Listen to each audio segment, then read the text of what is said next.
till earth and heaven ring, ring with the harmonies of liberty.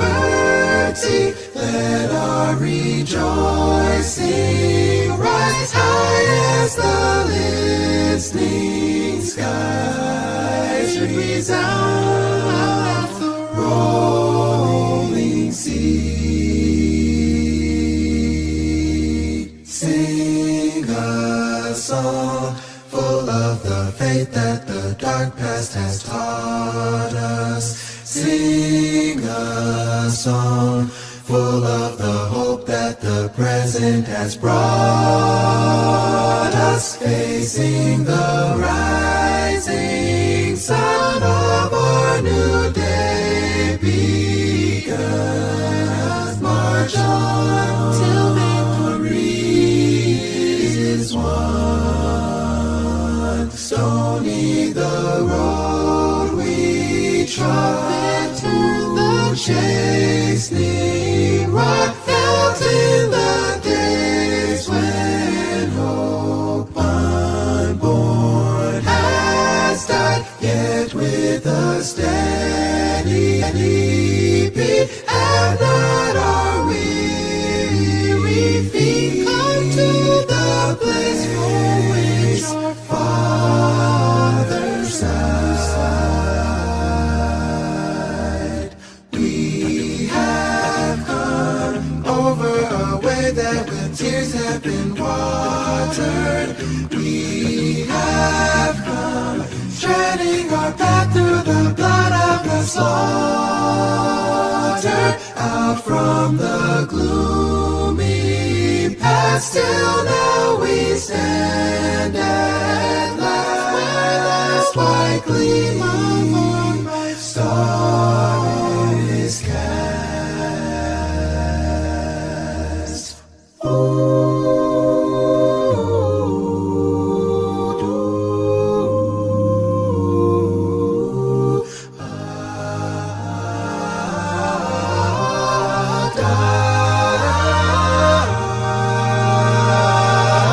God of our weary years, God of our silent tears, thou who hast brought us thus far on the way, thou who hast by thy might led us into the light, keep us forever in the path we pray.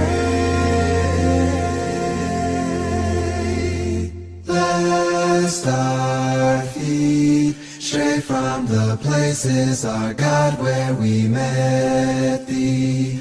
Lest our hearts, drunk of the wine of the world, we forget thee. Shadowed beneath thy hand, may we forever stand. True to our God, true to our God, true to our native land, true to our native land.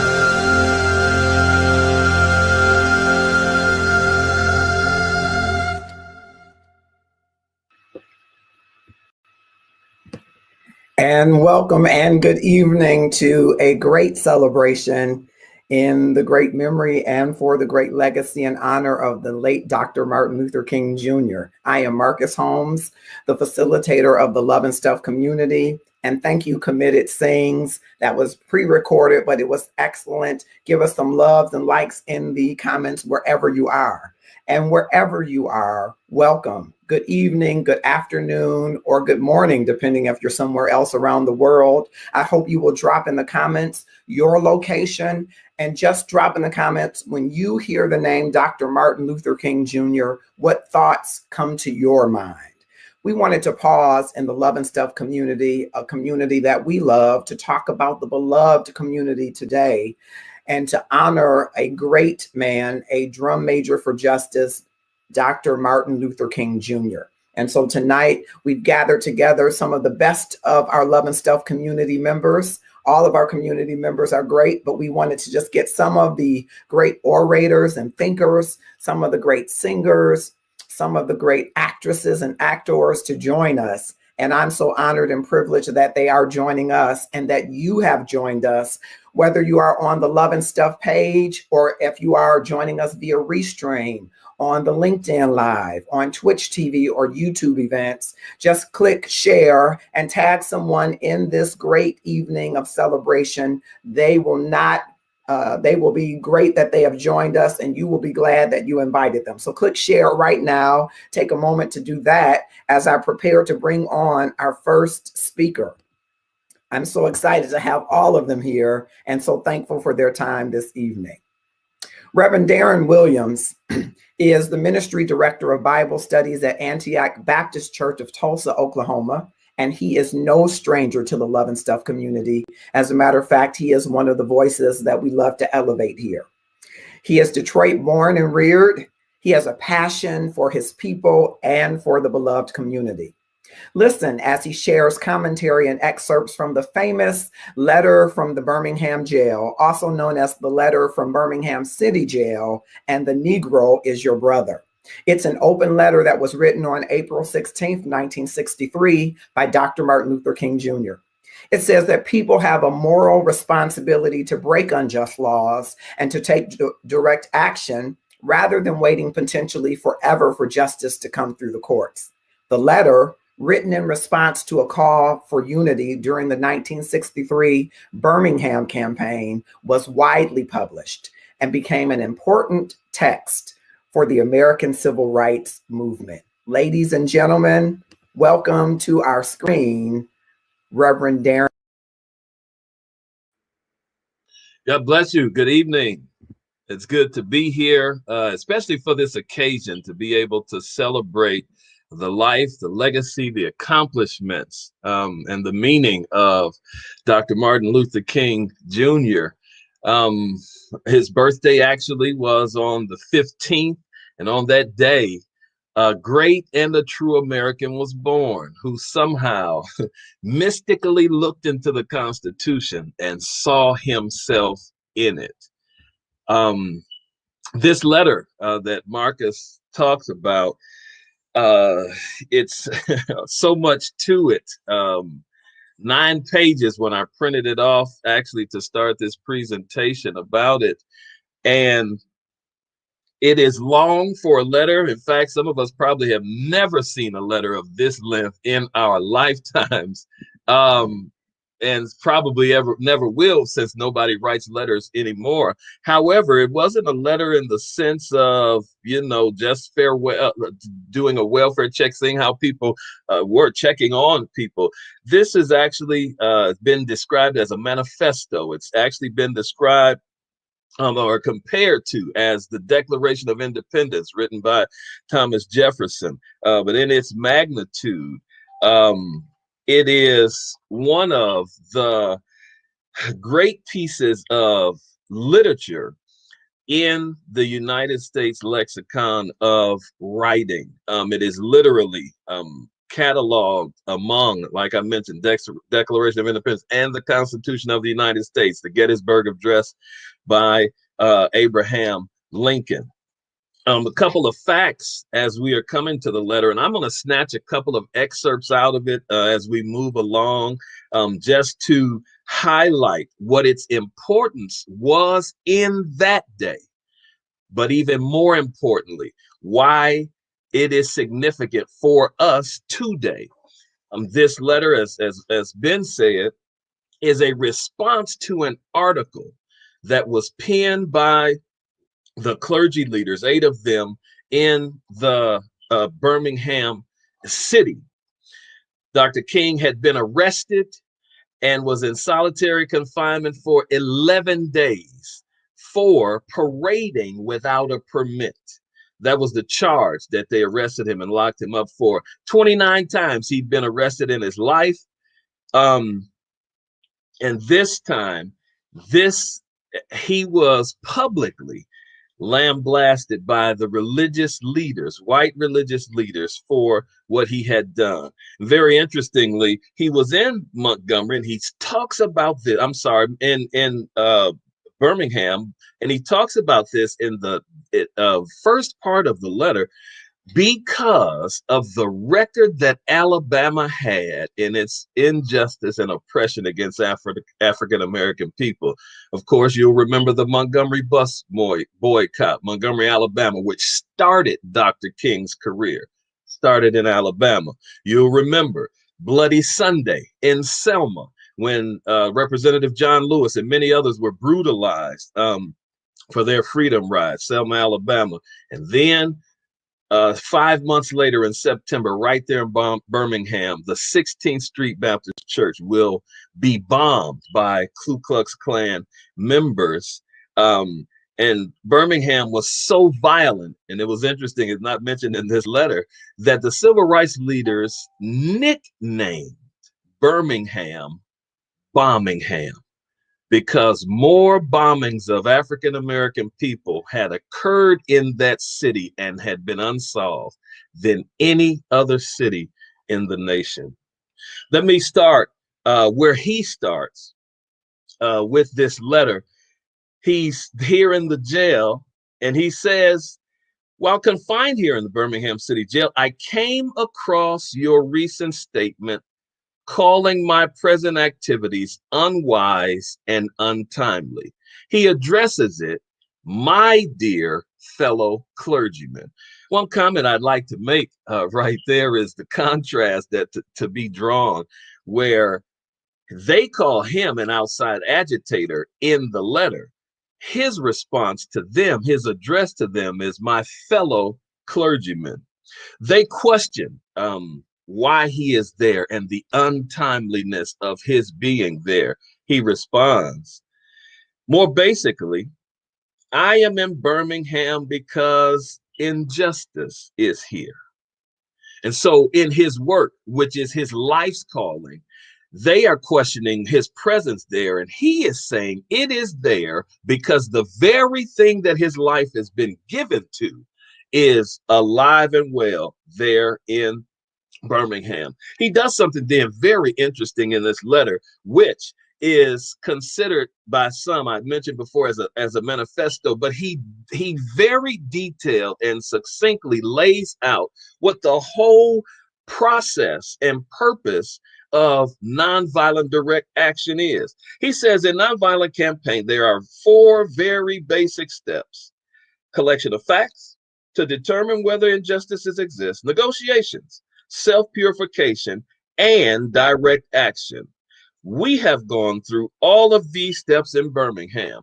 I want to highlight that because I think it's very important, and even it's imperative for us to know that in the times of protest that we are living in right now, we need to take a very serious look at how they, during the civil rights movement and in the times of that movement, they didn't just take a reaction to whatever had happened and run out in the streets and start doing something and carrying signs and marching and things. No, but they went through a 4-step plan in order to ensure not only that what they were doing was justified, but that there would be some result, some positive and effective result that came from those things. Let me just make a couple of other notes about what he says here, and because again, with a 9-page letter, I won't be able to deal with it all.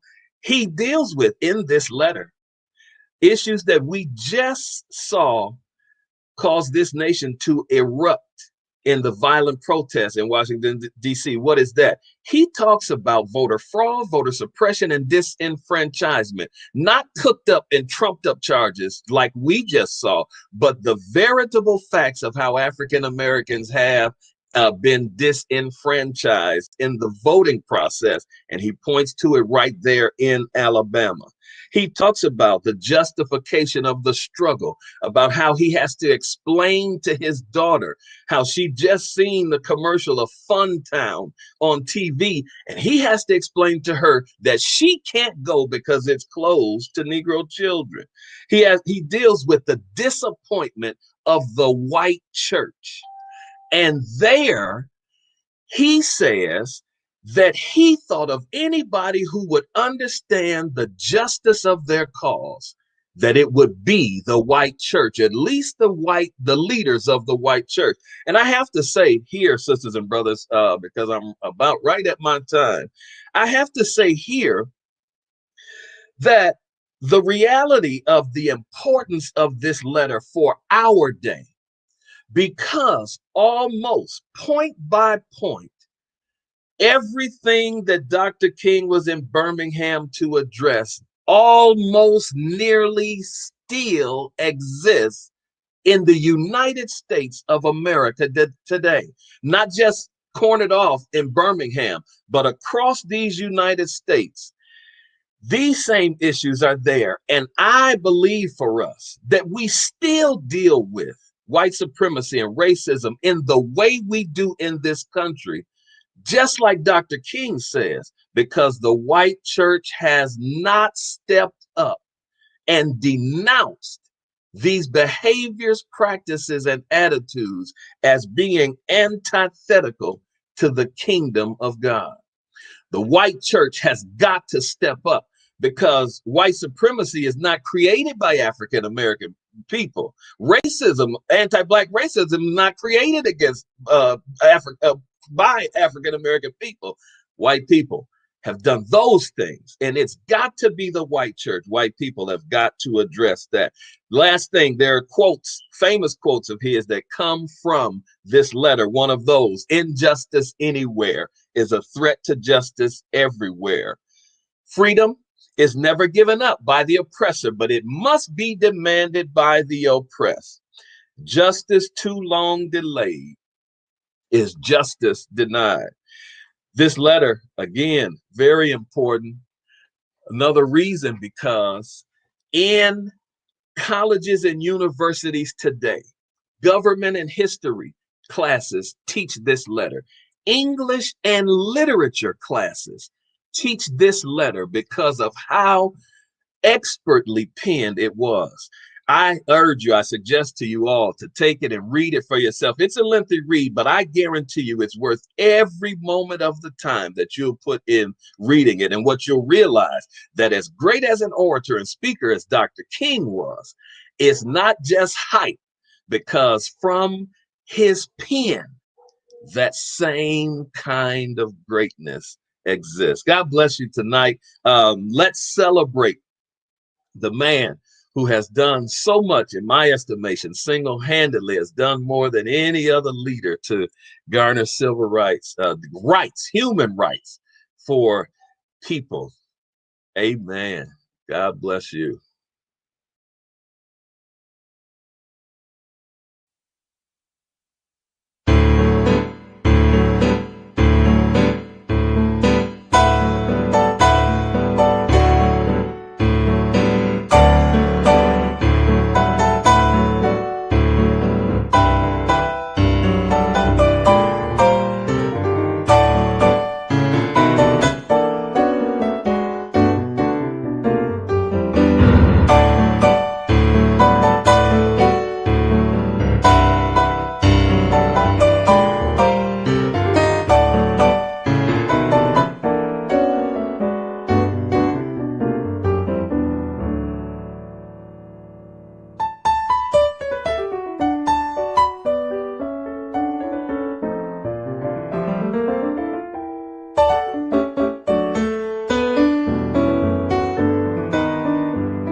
Bravo to Carolyn Tribune Brewer, who recorded that piece and arranged that piece. Bravo to her. Give us some hearts and likes and thumbs up. Thank you so much for that. And Darren Williams, the Reverend Darren Williams, thank you for your commentary on the letter from the Birmingham jail. We're off to a great start and a magnanimous evening, and I am excited. Valencia Etner is the senior pastor and servant leader of Miles Chapel CME Church in Houston, Texas. And she is a seminal voice in the Love and Stuff community. Mama V, as she's affectionately known to us, comes from a generations of preachers and social activism. She is also a noted singer, writer, and actress, having starred in many roles throughout her career, including a portrayal of the Queen of Soul, the late Miss Aretha Franklin. Tonight, she portrays a great voice of the beloved community during the civil rights era, the incomparable Mahalia Jackson. If the legendary gospel vocalist Mahalia Jackson had been somewhere other than the National Mall in Washington, D.C. on August 28, 1963, her place in history would still have been assured purely on the basis of her musical legacy. But it is almost impossible to imagine that Miss Jackson would be anywhere else other than center stage at the historic March on Washington on that day in August of 1963, where she not only performed as the lead-in to Dr. King and his I Have a Dream speech, but she also played a direct role in the turning of that speech into one of the most memorable and meaningful in American history. Ladies and gentlemen, portraying the role of Mahalia Jackson, welcome Valencia Mama V Etner. Y'all come on in. You know, I like people to come in and have a seat in my home. And while I know y'all want me to talk about Martin, I just want you to know who I am. Oh, I didn't say it, huh? Well, my name is Mahalia Jackson. They tell me that I'm the greatest gospel singer that ever lived. I don't know about all that. I just sing for the Lord. But my friends call me Haley. And since you all are talking about my good friend Martin today, I think that you can go on and call me Haley too. Well, before I tell you how Martin and I got so close, I got to tell you how I even came to be in the place where they found me. I was born in New Orleans, Louisiana. Y'all know New Orleans. I was born there, and that's why when people used to hear me talk, they'd say, "Where'd she get that from?" Well, I was born in New Orleans, and I was a young girl. I started singing when I was about 4 years old. I was singing in the churches, and people were listening to me sing, and they said, "Haley, you can't stay here. You got to go up north." Everybody was kind of going up north, but my mama kind of didn't want me to do that. But eventually, my aunties up in Chicago kind of got her to understand that I had a gift. And so when I was 15 years old, 15, I went to Chicago, Illinois. I thought I was going to become a nurse, but I just had singing in my soul. And I kept singing for churches and singing for churches, sang for Salem and sang for other churches where people were coming in from all over and listening to Lil Haley sing. Well, I kept on singing. I got a lot of opportunities to sing. And in 1950, after I had traveled so many places, I got the opportunity of a lifetime, or so most folks who are in music would have thought. I got the opportunity to sing at Carnegie Hall, in New York, and I was just so excited to be able to sing at Carnegie Hall. But they didn't understand that I wasn't going to sing anything but the Lord's music. I went to Monterey Jazz Festival, and guess what I sang? The Lord's music. Yeah, that's what I did. Well, in 1956, I think it was 56, 56. I got a phone call from Reverend Ralph Abernathy. And he said that Martin Luther King wanted me to come sing at a rally. I said, Martin Luther King wants me? Now, I've been at Carnegie Hall, but what mattered to me was that Martin Luther King wanted me to be a part of the movement. I grew up with all of that racism in New Orleans, and I was with him in the fight. Excuse me, I get excited when I think about that sometimes. It used to make me so mad. But I knew that what I had to offer the movement was my voice. So they have me come to rallies and revivals, and I would go there, and sometimes they would need more money in the offering, and they'd say, if you give a little more, Mahalia Jackson's gonna come and sing another song. Well, that would help them to raise some money, and I didn't ask for nothing, because for the movement, that was the way I was supporting the movement. Well, I remember one day they came to Chicago with a revival. We were at a Church of God in Christ Church, because you know the Baptists, they didn't really embrace Martin. Never understood that. But we were at a Church of God in Christ Church, and I was up there to sing. I had already kind of sang a little bit, and Martin, it was time for Martin to get up. And I had a song I sang for Martin, because people always wanted to call Martin Moses, but that was Harriet. Harriet was Moses, but Martin. I said, Martin, he's a young man. Martin is Joshua. So when he got ready to get up, I just reared back and said, Joshua fit the battle of Jericho, Jericho, Jericho. Joshua fit the battle of Jericho, and the walls came tumbling down. I finished that note. The crowd was wild, and they was ready for Martin. Martin sure did preach that night. I remember Martin said, well, Mahalia, we getting ready to go to Washington, D.C. Now, I'd been with him in Birmingham, and I'd been with him in Detroit. And then they said we were going to the National Mall, that national place that outside the Lincoln Memorial, and we were going to have a rally. Called it the March on Washington. They wanted me to sing. I was excited, wanted to be there so that I could be a part of that history. Well, I'm going to let you in on a secret. I think that young man almost told you my whole story right here, but I'm going to tell you this part. I want you to come closer. Come closer. Let me tell you. Martin was preaching that sermon on Washington, on that stairs. And Martin got to the point where he was about to end that speech. He had always had a little something he would show. I think they call it analogy that he would use at the end of a speech. And on this day, he was using this insufficient funds check that America had written to us. And that was going to be his ending. But I didn't like the way the crowd was acting. They wasn't up enough. So I started calling to him. Tell him about the dream, Martin. Tell him about the dream. Some other folks started joining. Yeah, tell him about the dream, Martin, because he had preached that in Detroit. And then when he got to Washington and they weren't acting about it, I said, oh, but if you tell them about that dream, they'll never forget this day. Martin started telling them about the dream, and the rest, as they say, is history.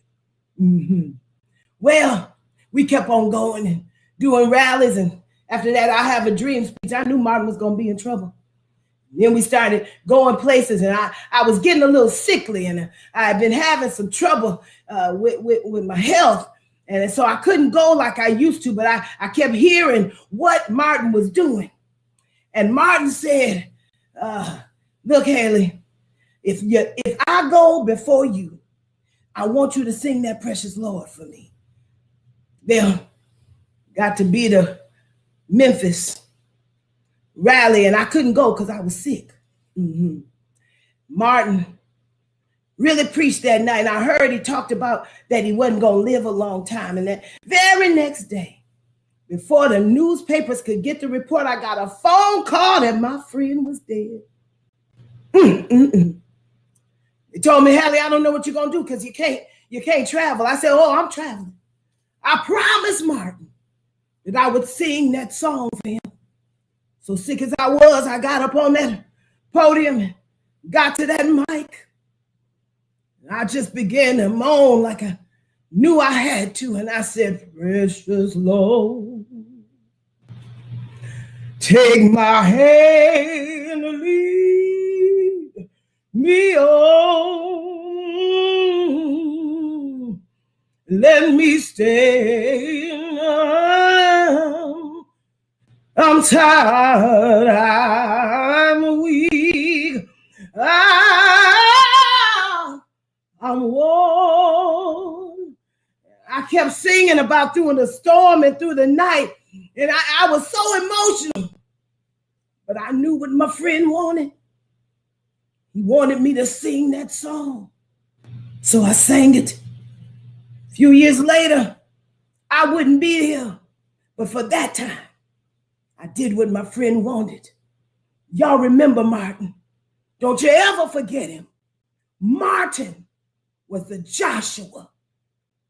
He kept fitting that battle. He gave us the baton. You better go so the walls can come tumbling down. Thank y'all. I'll see you later. I'm going in this kitchen and see what I can fix up. I'll see you later. Bye. See you later. Thank you, Valencia Etner, for that beautiful portrayal. Come on, give her some love, some hearts, some handshakes, some high fives, whatever emoji you can pull up that would summarize your feelings about that great job. I am so excited that we are moving forward and another one of our orators who is a brilliant mind. She's a voice I love to elevate in Love and Stuff because she is a constitutional law aficionado, I tell you.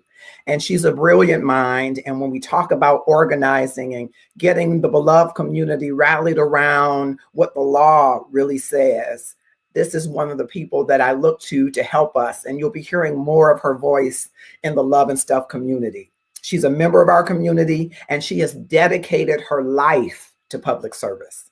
Currently, she serves as the Deputy Director of the Labor Relations Division for the City of Detroit, navigating and pivoting through all kinds of contract negotiations with police and fire and every other union, among 46 others. I can't name all 46, but she is a gem and a jewel, both to our community and to our world.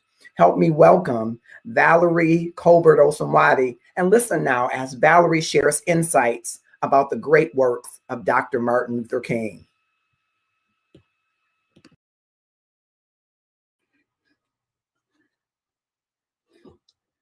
Good evening, and I really appreciate the opportunity to talk about Dr. Martin Luther King. For many of us, he remains frozen on the steps of the Lincoln Memorial, delivering the words of the I Have a Dream speech. And as I began reading the writings and the speeches of Dr. Martin Luther King and actually looking at footage of film footage and also looking at documentaries, just trying to figure out what I wanted to talk about, it struck me how extraordinary Dr. Martin Luther King was. And I don't use that word to discount that Dr. King was a man with failures and strongholds that he needed God's power and grace to overcome. God tells us that we have all sinned and come short of the glory of God. I use extraordinary in the true meaning of the word as remarkable, very unusual, rare. But I also use it as extraordinary in the spiritual sense, because there is no doubt that Dr. King was appointed and anointed for his time. Dr. King led the civil rights movement at age 25, and it ended his untimely death at 39. He never let youth be an excuse for any failure as it related to serving his people. As a matter of fact, I'm always reminded when I think of him of the scripture that says, "Don't let any man anyone look down on you because you are young, but set an example for believers in speech and conduct, in love, in faith, and in purity. This is what Paul told Timothy, the young Timothy, when he was a disciple and new into the ministry. I can only imagine the weight that was on a 25-year-old at that time. But at that time, Dr. King utilized his speech, utilized his youth for its power, its strength, but he never used it as an excuse to not perform. He also had this magnificent and divine anointed gift to speak and to lead and to persevere and to inspire. It reminds me again of the scripture that says you're to stir up the gift.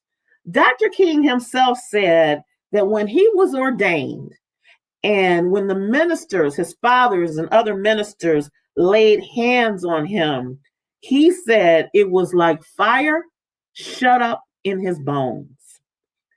That was a legacy that lived throughout all of Dr. King's speeches, all of Dr. King's interviews, his writings.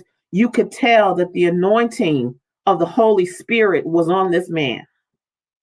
And it had to be to do such extraordinary and arduous work for the Black community, for America, actually. I went to look at a speech called The Other America. And before I talk a little bit about this speech, I want to talk about the backdrop of what was happening, because he gave this speech in 1967. The Civil Rights Act had already passed in 1964. The Voting Rights Act had already passed in 1965. And of course, Dr. King had already inspired millions through his I Have a Dream speech.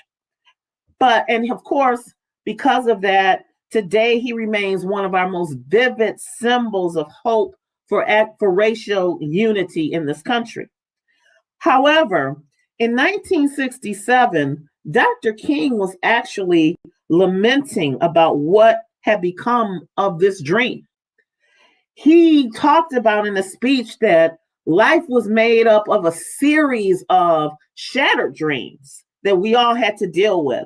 And he actually talked about how his dream had become a nightmare in America, particularly in 1967. We all know that riots were happening. There was racial discord across the country, and Dr. King had to live with that. King's message became more challenging and more pessimistic as he went through the last year of his life. The Vietnam War was raging, and King denounced it, and his denouncement came at a great cost from mainstream America and even among other civil rights leaders.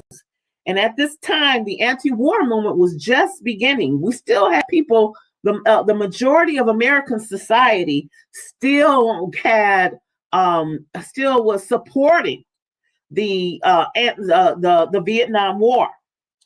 And of course, Martin Luther King was relentlessly being a subject of surveillance through wiretapping and room bugging and informants. I learned that the longtime photographer for the SCLC was actually an FBI informant for 18 years.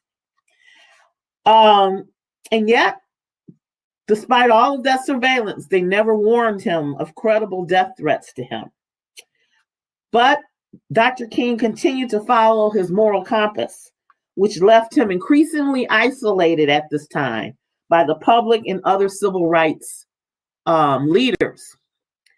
Martin Luther King's deep conviction about nonviolence and the need to help poor people led him to say many things that Americans felt were threatening. Again, King denounced the Vietnam War, and he was told that it was politically unwise. And he was also told that, not only told, but the budget and the donations to the SCLC, they dwindled because of him making those remarks. And a cost was was also that he had a rift with the President of the United States, LBJ, at the time. But in true Martin Luther King fashion, he went on to say that speaking against the Vietnam War, that being morally wise may mean being politically unwise. And he said, ultimately, a genuine leader is not an aid for consensus, but a mode for consensus. And on some positions, cowardice asks the question, is it safe? Expediency asks the question, is it politic? Vanity asks the question, is it popular? The conscience asks the question, is it right? And here comes a time when one must take a position that is neither safe, nor politic, nor popular, but he must do it because the conscience tells him it is right. On April 14, 1967, Dr. King gave a speech at Stanford University, and it was entitled The Other America. And he talked about how there are literally two Americas. One America is beautiful for flowing with prosperity and honey and opportunity. And then there was tragically the other America where daily there's the ugliness about it that constantly transforms the buoyancy of hope into the fatigue of despair. And he said, in this America, millions of work-starved men walk the streets daily in search for jobs that do not exist. In this America, millions find themselves living in rat-infested, vermin-filled slums. In this America, people are poor by the millions. They find themselves perishing on a lonely island of poverty in the midst of a vast ocean of material prosperity. These are breathtaking words as we look around us at our society today, where the chasm between the super rich and the poor is wider and deeper than ever. We look at the inequities that COVID has showed us. We look at Black unemployment, that it's double that of white unemployment. We look at our foreclosure crisis in America today.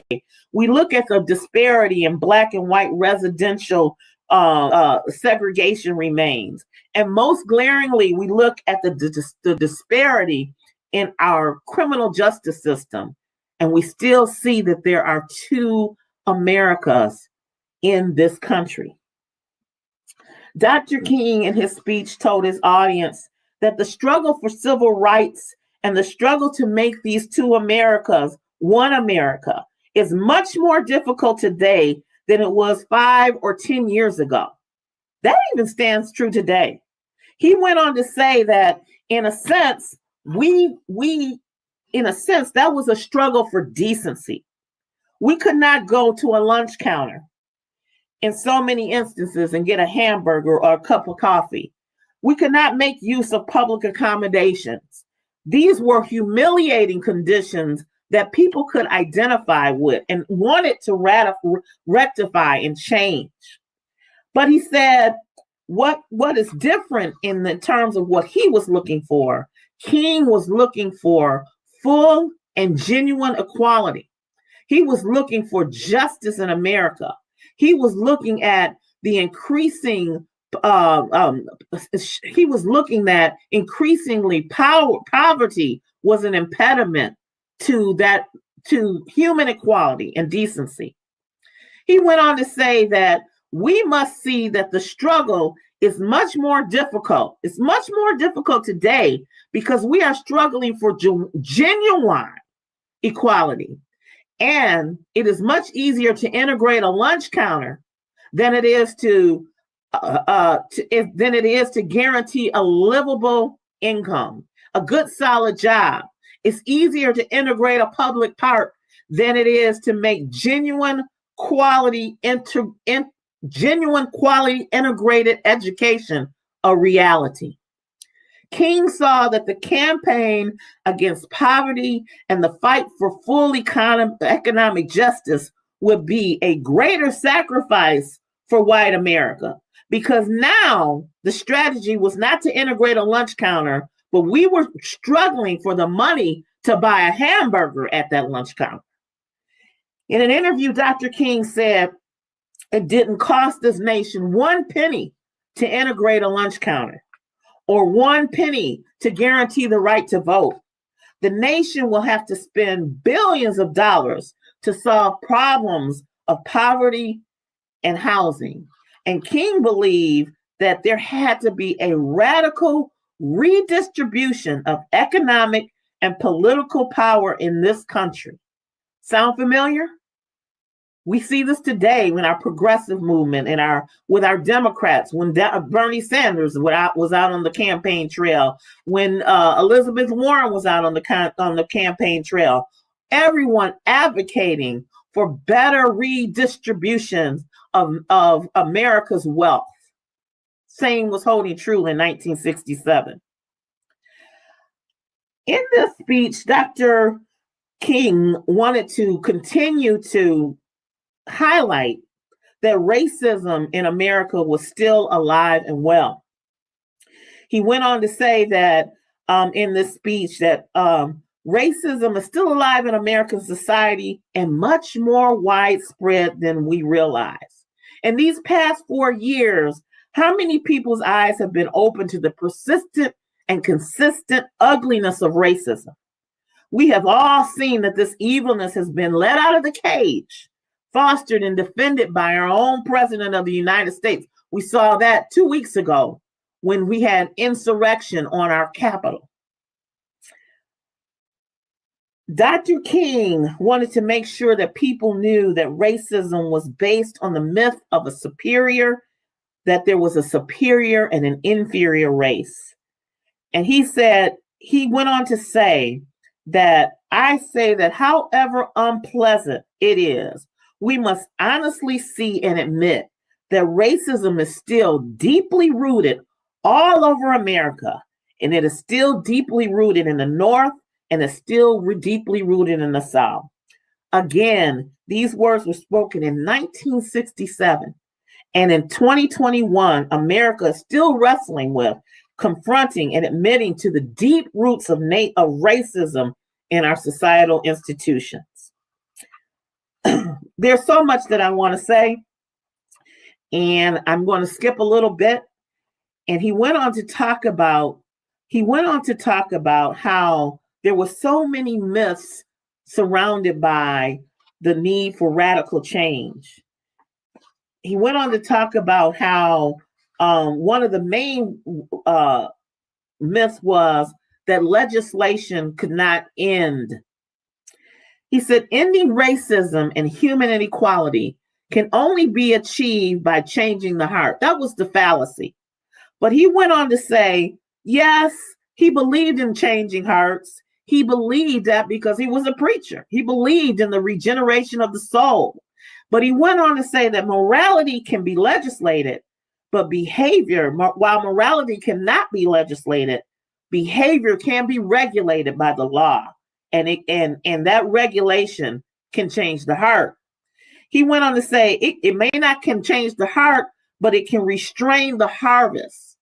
Even though it may be true that the law cannot make a man love me, it can restrain him from lynching me. And while the law may not change the hearts of men, it can, and it does change the habits of men. And when you begin to change the habits of men, pretty soon the attitudes will be changed, and pretty soon hearts will be changed. I urge you to look at this letter this speech because it is profound. It too has some of the greatest quotes of Dr. Martin Luther King. This was a man who at this time was tired. He wanted to take a sabbatical. He said he was tired of marching for rights that he should have had when he was born. But he continued to uplift us with hope.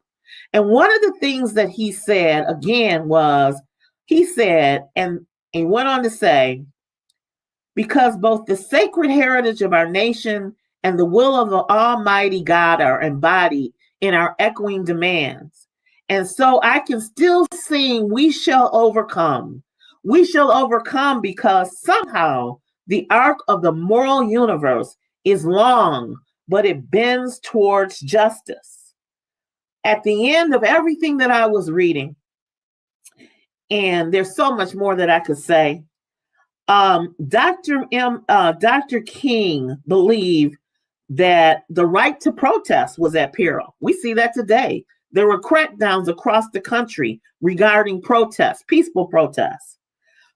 Dr. King was changing his way of thinking and his approach. He was moving towards global human rights rather than citizenship rights. He was planning the Poor People's Campaign, a multiracial army that would come to Washington, build an encampment, demand from Congress an economic bill of rights for all Americans, Black, white, or brown. He had long known that the fight for racial equality could not be separated from the need for economic equity, fairness for all, including working poor and the poor. Dr. King is often seen as not being radical. Nothing could be farther from the truth when you read Dr. King's speeches, particularly at the end of his life. He was just as radical as Stokely Carmichael and Malcolm X in his regard that we needed to be seeking global human rights. The divergence between these people was only because he believed it could be achieved through nonviolence. And Dr. King believed that it would be foolhardy for any Black person to try to achieve freedom in America through violence. He saw nonviolence as the power force that when mobilized, nonviolence did not have to give way to violence. He saw this as a way of changing and a great tool for the oppressed.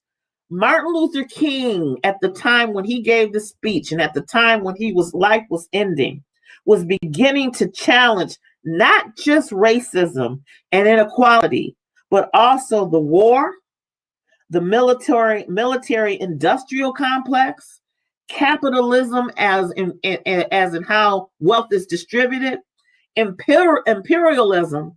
These are still our problems today, and in many ways, we are even worse off now. But we hold hope in Dr. King's speech. We hold hope in his speech, and he ended that speech in saying, "In the word, sure to speak symbolically, that we will be the day, or there will be a day, when the morning stars will sing together, and the sons of God will shout for joy." Thank you.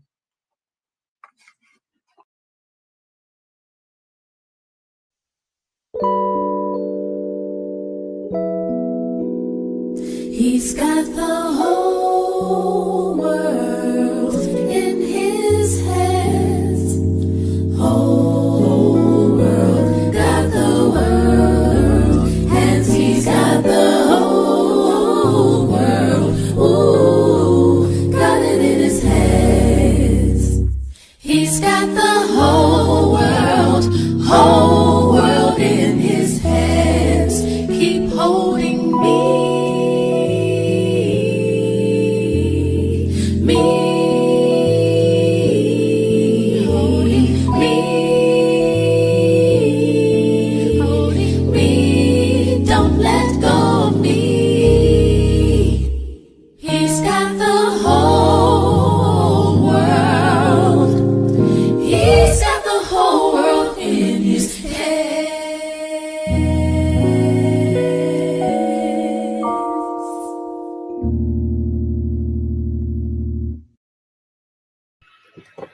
Outstanding. Valerie Colbert Asomwadi, give a round of applause. And we know that's hearts and emojis shooting throughout the screen. What an informed sharing of thoughts across Dr. King. And I agree with her. He was radical. We often hear people say he wasn't radical, but as she highlighted for us, there are many aspects of his writings that reveal to us his heart and mind concerning the need for our world to change. And so thank you for that, Valerie Colbert Osomwadi.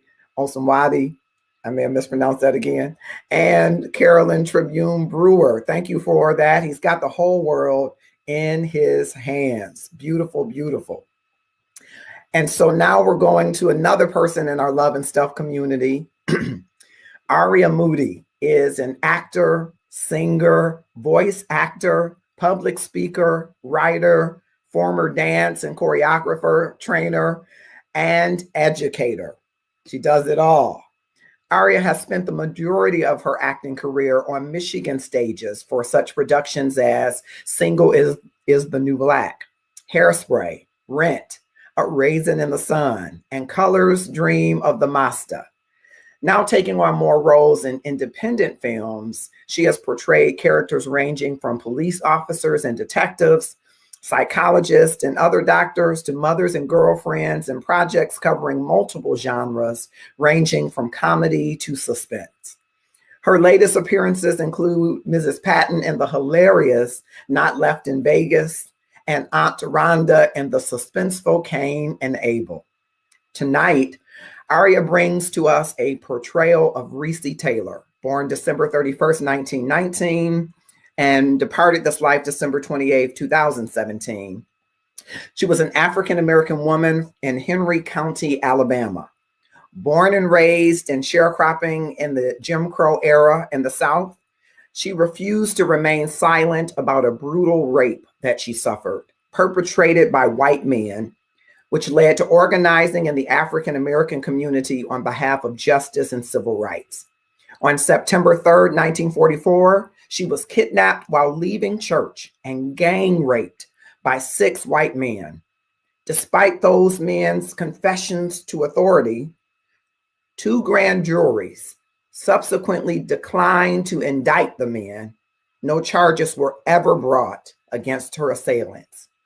It was the Committee for Equal Justice for Mrs. Reese Taylor, a Black women's organization formed to stop white men from raping Black women, that trained other activists such as Rosa Parks. As a preacher at Dexter Avenue Baptist Church in Montgomery, Alabama during the 50s, Dr. King took a bold and forthright position in favor of contraception, a stance that was far from common among Southern preachers in the day. In 2011, the Alabama legislature officially apologized to Mrs. Taylor on behalf of the state for, quote, its failure to prosecute her attackers, unquote. Taylor's rape, refusal to remain silent, and the subsequent court cases were among the early instances of nationwide protest and activism among the African-American community, and ended up providing an organizational spark in the civil rights movement. Ladies and gentlemen, the portrayal of Reese Taylor by actress Aria Moody.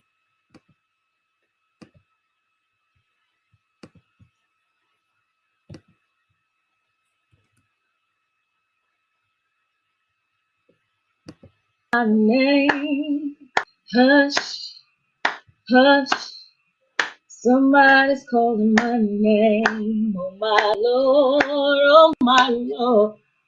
Oh, well, hey there. Yes, my name is Reese. Reese Taylor, Mrs. Reese Taylor. I was born right here in Abbeville, Alabama. Been here all my life. Yes, I was a sharecropper when I married Mr. Willie Guy Taylor. My mother died when I was 17, so I kept my word to her, and I helped my daddy to take care of my younger siblings. Yeah, one thing about Robert Corbett, everybody knew. He loved his family, and he kept a shotgun. I sure do wish he could have been sleeping in the tree with that shotgun the night I came home from revival. It's September the 3rd, 1944. I ain't gonna never forget it. It was me and Miss Fanny and her son Wes walking home, and he carried a big old stick because we won't get bit by no foxes in the night. It's pretty peaceful. Coming from revival, we had such a high time in the Lord. It was wonderful. We were singing and dancing and shouting everywhere. Oh Lord, and did we pray? Ooh, and Pastor brought such a good, strong word. Thought everything was gonna be great. There was trouble brewing I couldn't even imagine. See, my brother said these boys had been circling around the church since about 8 o'clock. Now everybody know what time church get out. Now I saw them go past and saw them come back, and I didn't think nothing of it at first. And they stopped behind us. And it was 7 white boys. Now Miss Fanny said, look, don't y'all run. Don't y'all say nothing. Maybe if we just do what they say, they leave us alone. Well, child, by then it was too late. My feet was already running. I might have made it too. Except right there at the edge of the woods was this great big old fence. Couldn't get around it. Couldn't get over it. I had no choice. I had to turn around and go back. They was waiting on me too. Miss Fanny and Wes was standing stock still. Wes had thrown that stick away. You know, he knew he wasn't no match for no 7 men. He was just trying not to make it no worse. When I got back there, it was Hugo Wilson and them. And they pulled their gun and they said, get in the car. And I begged him. I said, please, sir, just let me go home to my baby. She only 9 months old, and her daddy not that good with her by herself. He just let me go to church and told me to come right back. Please, can I just go home to my baby? They laughed at me. Said, nigga, get in the car. Lord, if you could have seen the fear in Miss Fanny's eyes and the anger boiling over in little young Wes. They felt as helpless as I was. And you knew it. Once I got in the car, they put a blindfold on me. And I said it again. Please, if you just let me go home, I won't say nothing to nobody. I promise you, I just want to see my baby. But they just kept driving. When the car finally stopped, I said, well, maybe they're just gonna leave me in the woods. Maybe it's just a cruel joke. They're just gonna make me walk home.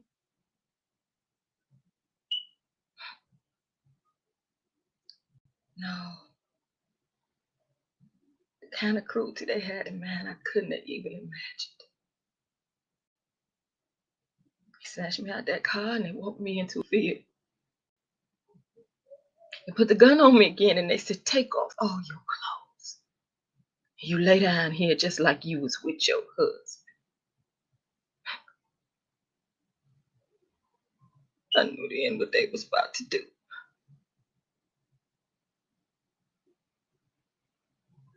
First it was Herbert Levitt. He was 18. Dillard York, he's 17. Hugo Wilson, the driver, he wasn't but 16. And Luther Lee, he's 17 too. And that Joe Culpepper, he's 15. Robert Gamble, he was 17.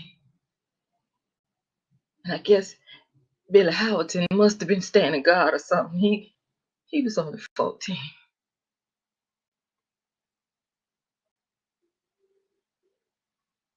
I kept trying to fight him off. I kept trying to get away, but 7 didn't want me. Wasn't nothing I could do. I kept begging him, please just don't kill me. I promise I won't say nothing. Just please don't kill me. And I tell you, The Lord must have been with me that night for sure. They ain't killed me. They could have. All the things they did to my body.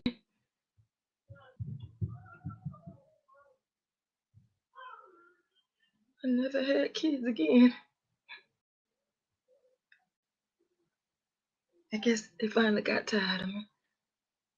So they told me, put my clothes on and get yourself in the car.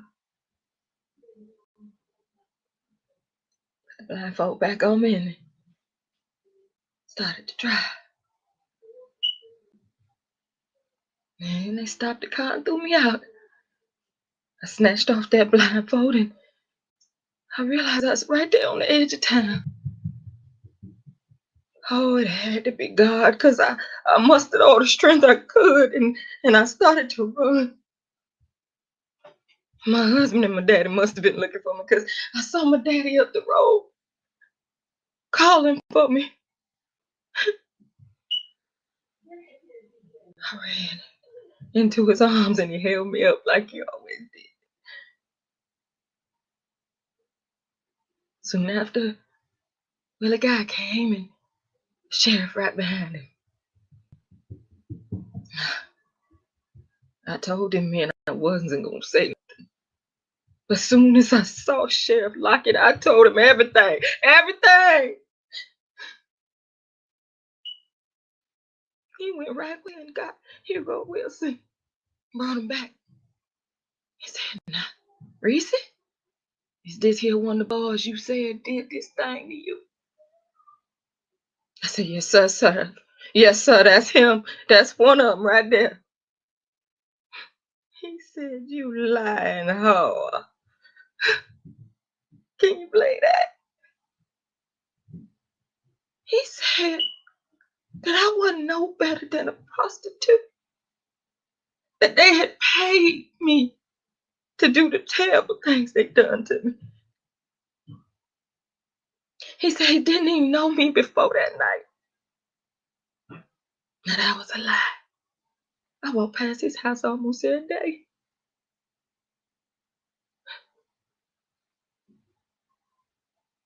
But Sheriff took him on back. My dad and my husband took me on home. If I buy my house that night, so me and my husband and my baby had to move home with my daddy. And Daddy started sleeping in the trees with his shotgun again. That man sure was gonna protect his family no matter what. Now Billy Houghton, he only lived across the road from Daddy and him. He kept his distance. He wouldn't say not a mumbling word. We finally thought we might be getting a little piece of justice, because they said we had to go to the grand jury. Then white men turned me right back around, said they wasn't gonna try nobody for what I had to say. Lord, you should have seen black folk. They was in an uproar. They were so mad, because we had witnesses, everything. They said no, enough to charge them with. One of their attorneys even talked to my husband and said, hey, nigga, how about $600? Ain't that enough for raping your wife? Let's just forget this whole thing happened.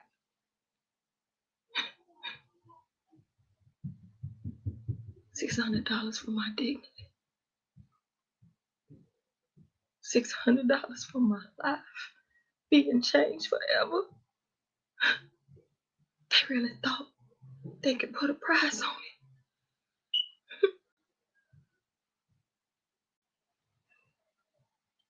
Didn't matter though, no. Because NAACP and everybody else got wind of what happened to me. And they sent Miss Rosa Parks to come investigate. Yes, sir, I tell you. She came right on into town like she owned the place. She come right to see me. She said she was so sorry for all the terrible things that done happened to me. And she was here to try to help me get some justice. Well, old Sheriff Lockett didn't like that, not at all. I tell you, he come running up in my house and he said to her, "You got to go. We don't allow no strangers like you in this town, stirring up trouble." Because you know, old Southern secrets is supposed to always stay secret. She left. She listened. But she wasn't afraid of him at all. No, sir. She came right back. And this time she asked me even more questions. She asked even more people. Oh, and Sheriff didn't like that at all. He threw her right out of my house and off my porch. She fell right on her knees in front of everybody. But I tell you something powerful about a woman who ain't afraid to fall to her knees. Now, we got another turn in front of this here grand jury. They said the exact same thing. It just didn't believe nothing I had to say. Since them boys had said I was a prostitute, y'all.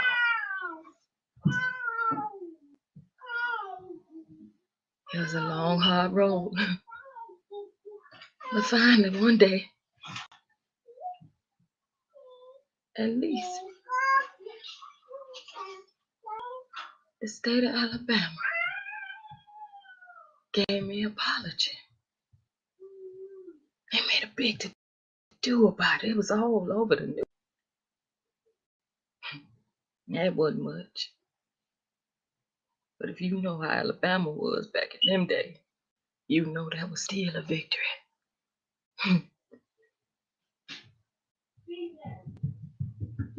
Yeah. I never did get to see all that justice they thought we was gonna get. On December 28, 2017, I closed my eyes for the last time. But just like God was with me then, I get to be with him now. I'm so glad trouble don't last always. Oh, I'm so glad trouble don't last always. I'm so glad trouble don't last always. Oh my Lord, what shall I do?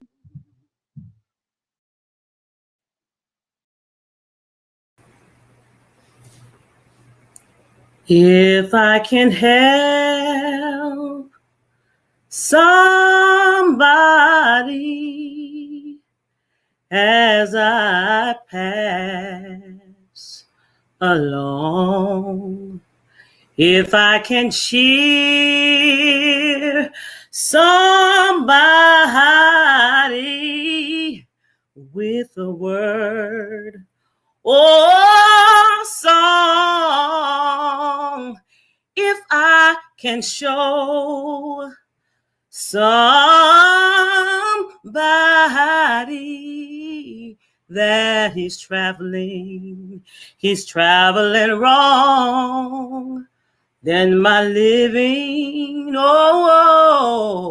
it shall not be in vain. If I can do my duty as a Christian ought, if I can bring back beauty to a world abroad, if I can spread love's message,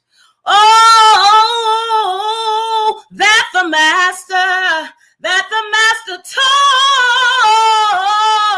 taught, then my living, ooh yeah, it shall not be in vain. Then my living shall not be in vain.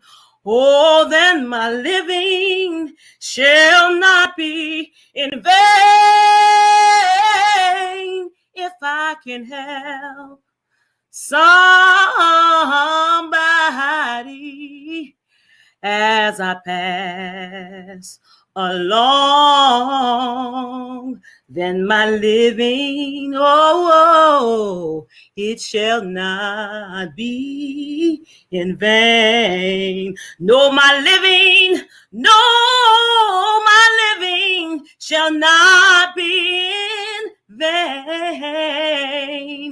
Oh, no, my living, it shall not be in vain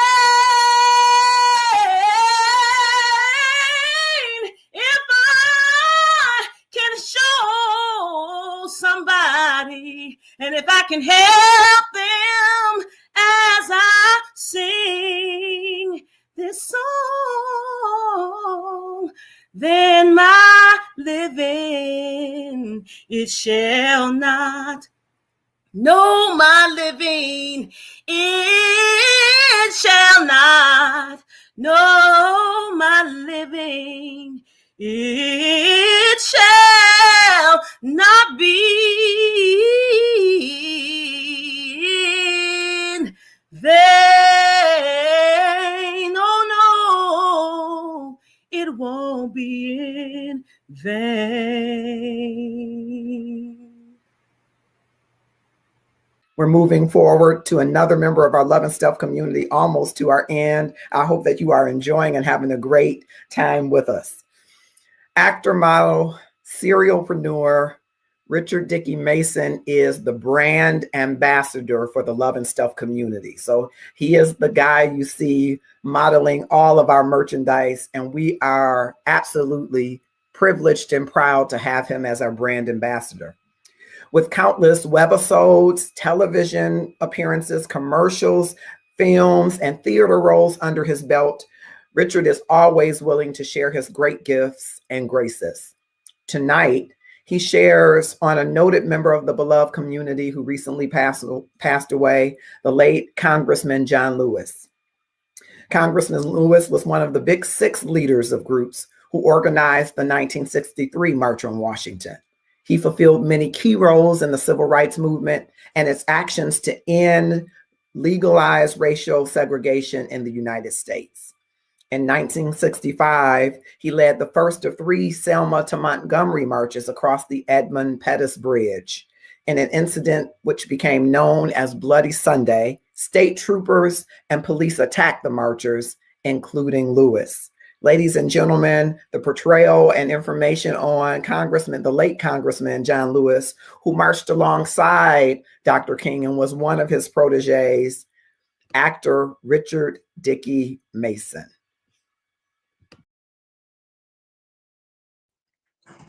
Hello, everybody. Thank you for having me.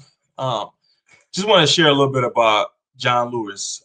John Robert Lewis dedicated his whole entire life onto just serving and fighting for the rights of people of color. John Lewis was born February 21st, 1940, and unfortunately he passed July 17th, 2020 at the age of 80.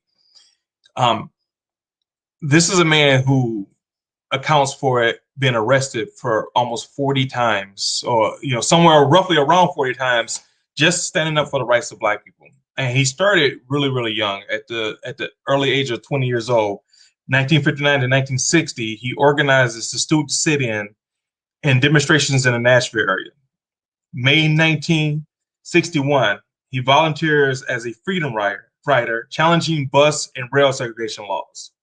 In 1963 to 1966, he was the chairman of the Student Nonviolent Coordinating Committee. March 7, 1965 is what we all know. And he helped organize the Voting Rights March from Selma to Montgomery and was amongst the 600 demonstrators attacked by police. That's the day we call Bloody Sunday. they fractured his skull. He was one of the people that was arrested. They beat him, fractured his skull, but that didn't stop him, because on March 21st to March 25th in 1965, he joined 3,000 demonstrators marching from Selma to Montgomery. And in the time under protection of the federal troops, the size of the group was about 25,000 by the time they reached Montgomery. So even with a fractured skull, he still stood and fought for the rights of our people. In 1966, he co-founded the Southern Coordinating Committee to end the war in Vietnam. In 1966 and 1977, he was associate director of the Field Foundation. Then from 1967 to 1970, he was a community organizer director for the Southern Regional Council. And then he moved into, what he did was, it's so cool when you look at his story, because when he didn't just take a break. He went from one thing immediately into the next thing, just trying to find new ways to be able to serve our people. From 1970 to 1977, he was the director of the Voter Education Project. From 1977 to 1980, he was the associate director of Action, a federal volunteer agency appointed by the President Jimmy Carter. From 1982 to 1986, he joined the Atlanta City Council.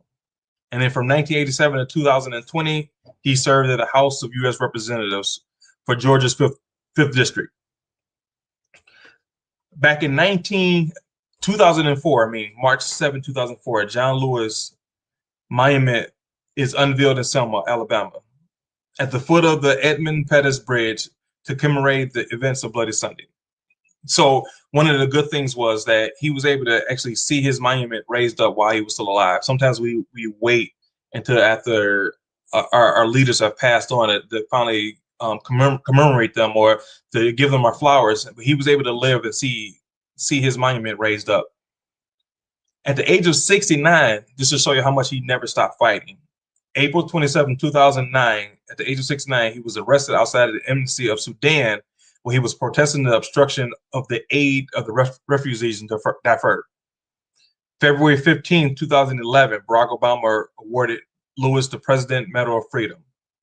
So now we go up to that, at the age of 76, on June 22nd, 2016, Lewis leads the sit-in on the White House floor to protest inaction on gun control and try to push a vote preventing people on the terrorist watch list from buying guns.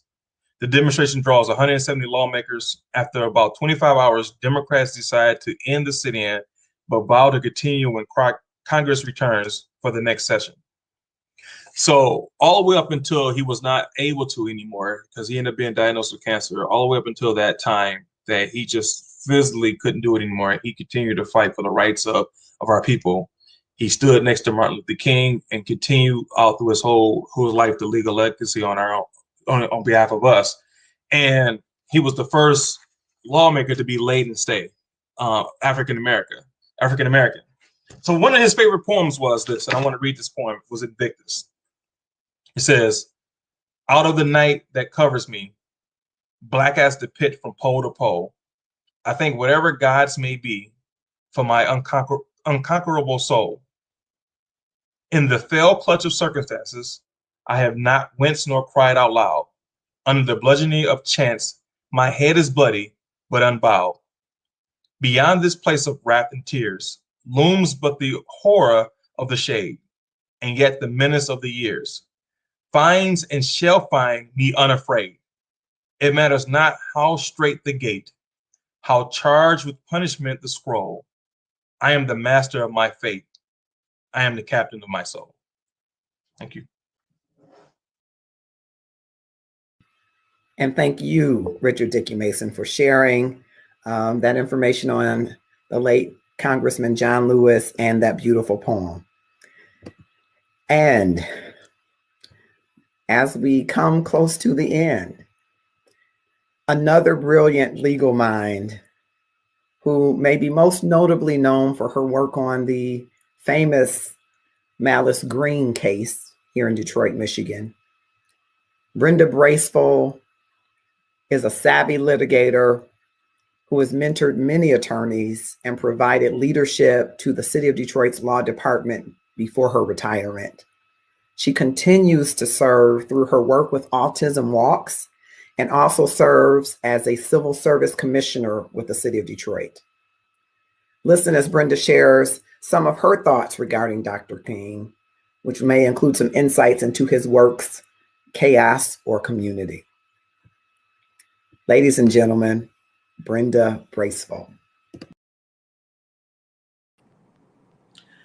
Thank you. And I want to extend my gratitude for Marcus Holmes for including me in such a distinguished group of presenters, performers, and participants, and also for just hosting Love and Stuff and seeking to educate, uplift, and inspire us.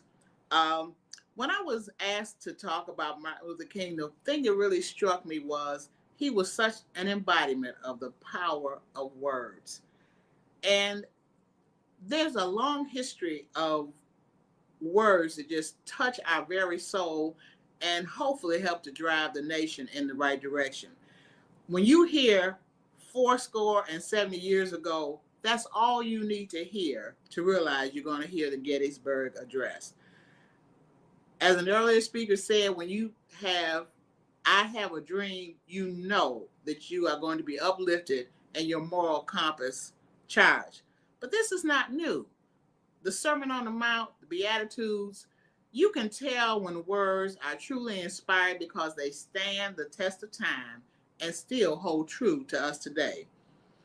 So I decided to pick 4 quotes from Dr. King and hopefully apply them to our current situation.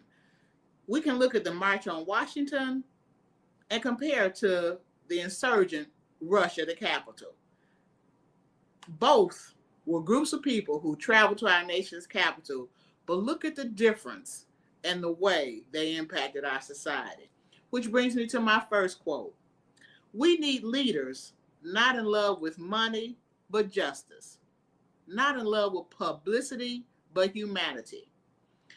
It is gratifying that Georgia sought to send 2 senators to represent Georgia and help this country who were truly not in love with money, but justice. Not in love with publicity, but humanity. Because we need people in leadership positions who are going to help bend that arc of justice. One of my other favorite quotes comes when he was writing at the Morehouse College student newspaper. Intelligence plus character, that is the goal of a true education. You know, we bemoan the fact that our poor children are no longer being able to benefit from in-person learning and they're having to look at virtual.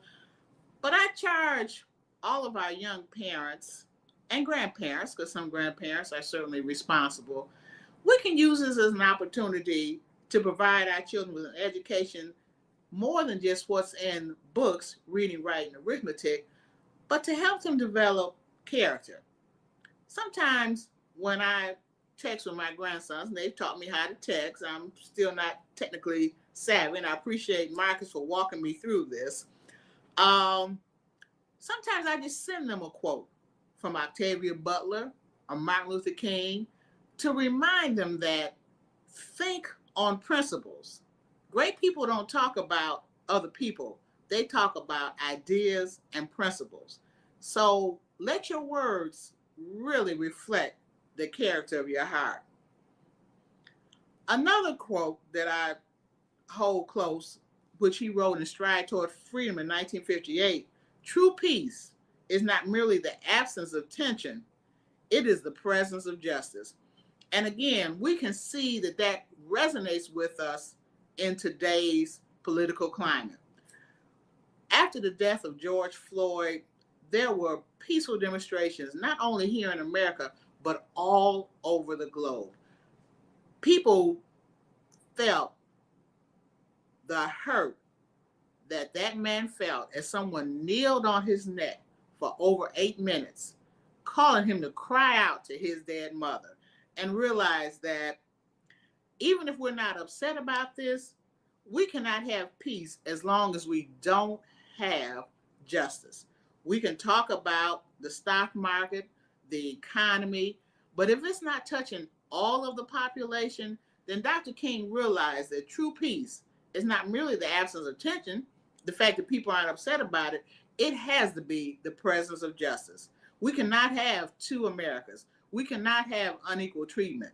He recognized that we needed to have equal opportunity for all men. And I know that so many of his quotes are well known to us, which again speaks to the power of his anointing and his intellect. That here we are decades later, and these things still resonate and give us a pathway to a better life. And this is one that my father used to use with us when sometimes we complained about the menial tasks that we were given. Now, we weren't old enough to have jobs and to contribute to the family coffers, but somehow we felt that we should have a say in how those monies were spent. And taking out the trash and washing the dishes and mopping the floor just seemed beneath us. And he would always remind us, be a bush if you can't be a tree. If you can't be a highway, just be a trail. If you can't be a sun, be a star. For it isn't by size that you win or fail. Be the best of whatever you are. And this was a speech that Dr. King gave to a group of students at a junior high school in Philadelphia on October 26, 1967. And again, that resonates with us today. We may not all be presidents like the incomparable Barack Obama, but if you're on city council, then be true to the constituents that you serve. You may not be a highway, but if you're nothing more than the patriarch or the matriarch of your family, be a light to lead them to being the best that they can be. It may not be you that achieves it. It may be the next generation. I may not be the person that passes the legislation to end police brutality, but it may be my grandson, my granddaughter, my grandniece. If I can show them the way, that strive to be the best that you can be. And that is the wonderful message of Dr. King, that many want to dismiss him just as, well, he was a wonderful orator. But if you listen to the substance of the words that he left us with in the brief 39 years that he was blessed to walk on the time side of life, you recognize that this was a man who was the moral compass. He was not concerned with just being famous or infamous. He was concerned with being on the right side of justice. And it was not always politically expedient, certainly was not always personally safe, but he was true to his ideals.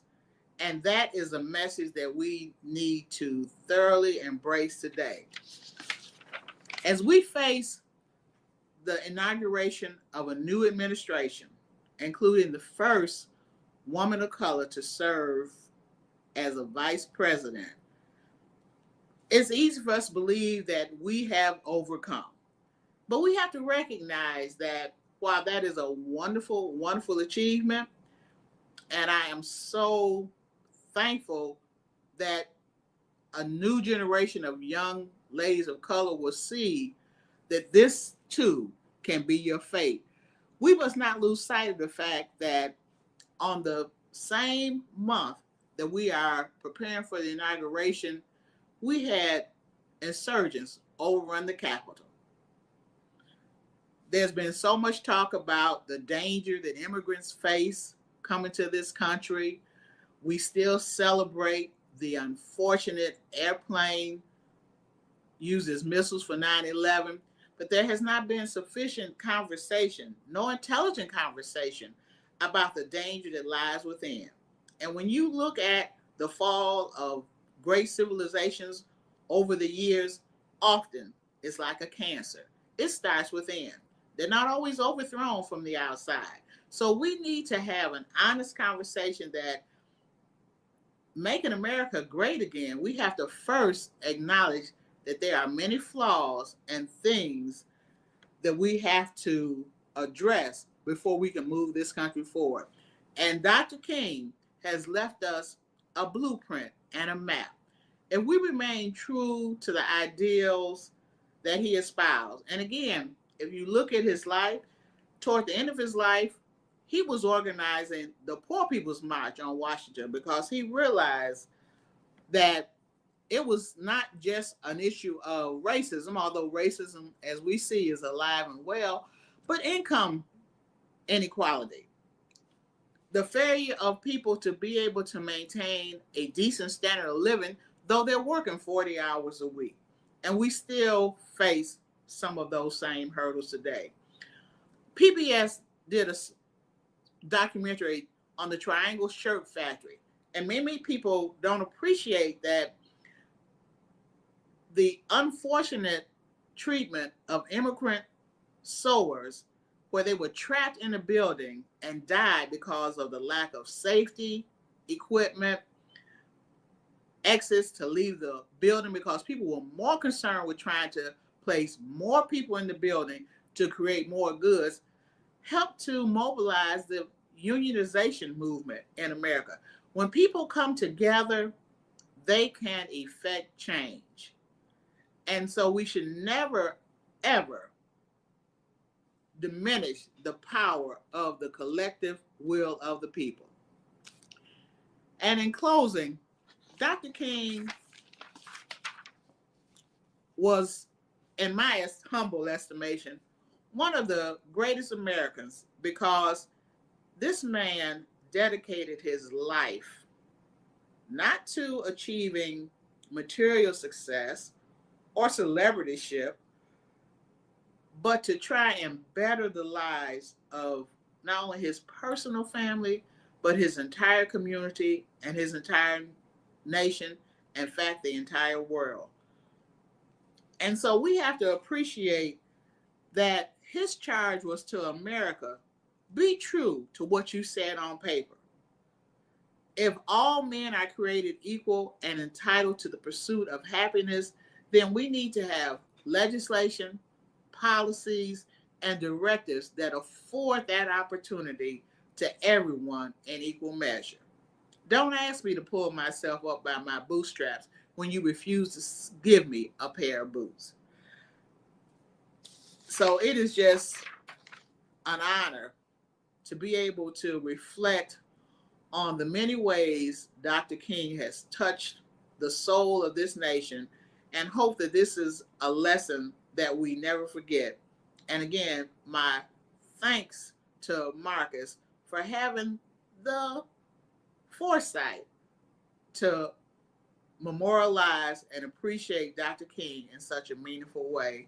And I'm humbled that I was asked to be a participant. Thank you so much.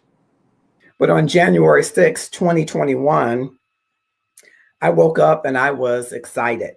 I was excited because I believed that the Right Reverend Raphael Warnock, who I've had the pleasure and privilege to meet during the work of the Progressive National Baptist Convention, which is the conventional home of the late Dr. Martin Luther King Jr.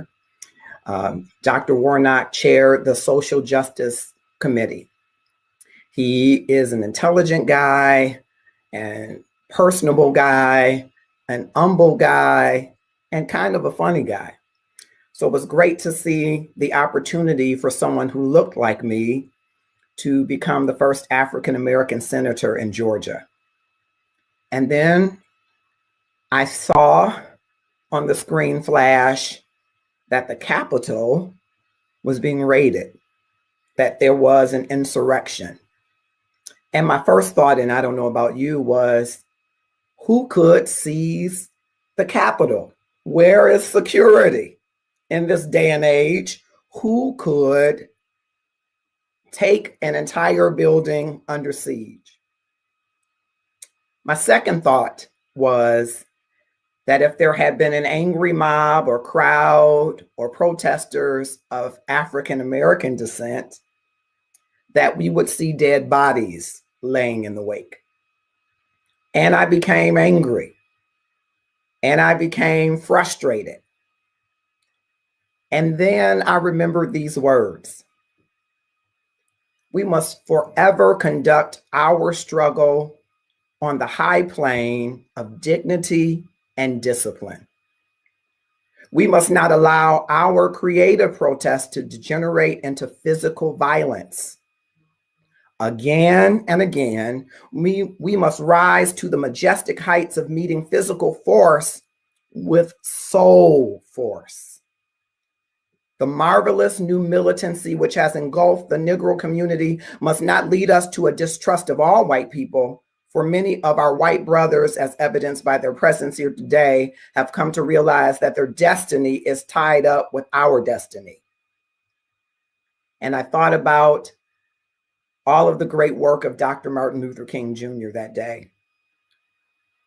And I thought to read more of some of his work. And I read this that I'll share. This will be the day when all of God's children will all be able to sing with new meaning, "My country, 'tis of thee, sweet land of liberty. Of thee I sing, land where my fathers died, land of the pilgrim's pride. From every mountainside, let freedom ring."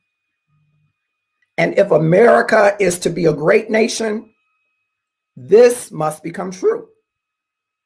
And so let freedom ring from the prodigious hilltops of New Hampshire. Let freedom ring from the mighty mountains of New York. Let freedom ring from the heightening Alleghenies of Pennsylvania. Let freedom ring from the snow-capped Rockies of Colorado. Let freedom ring from the curvaceous slopes of California. But not only that, let freedom ring from Stone Mountain of Georgia. Let freedom ring from Lookout Mountain of Tennessee. Let freedom ring from every hill and molehill of Mississippi. From every mountainside, let freedom ring. And when this happens, and when we allow freedom to ring, when we let it ring from every village and every hamlet, from every state and every city, we will be able to speed up that day when all of God's children, Black men and white men, Jews and Gentiles, Protestants and Catholics, will be able to join hands and sing in the words of the old Negro spiritual, "Free at last, free at last. Thank God Almighty, we are free at last." One day, if we come together, we may be free at last.